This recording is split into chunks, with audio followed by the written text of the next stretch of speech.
Hello hi বন্ধুরা, আমি সায়ন্তিকা আবার তোমাদের জন্য আমার রান্নাঘরে একটা রান্না নিয়ে চলে এসেছি। আজকে আলুর দম করছি।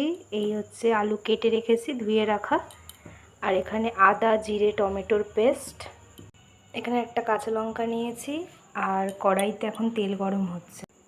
আলুটা এখন হালকা করে আমি ভেজে নেব।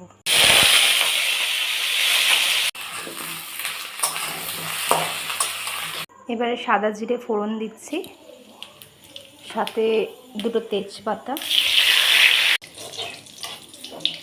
এবারে বাটা মশলাটা আমি দিয়ে দেব,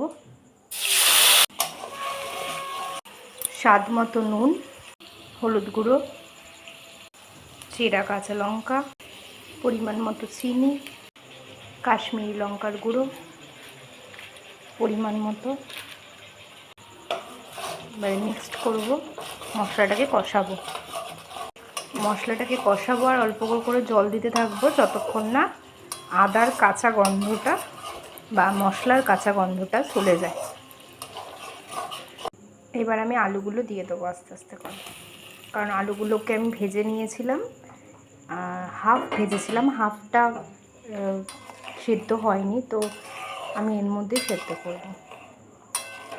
এখন আমি ঢাকা দিয়ে দিচ্ছি, এটা যতক্ষণ না সেদ্ধ হচ্ছে ততক্ষণ অবধি আমি ঢাকা খুলবো না।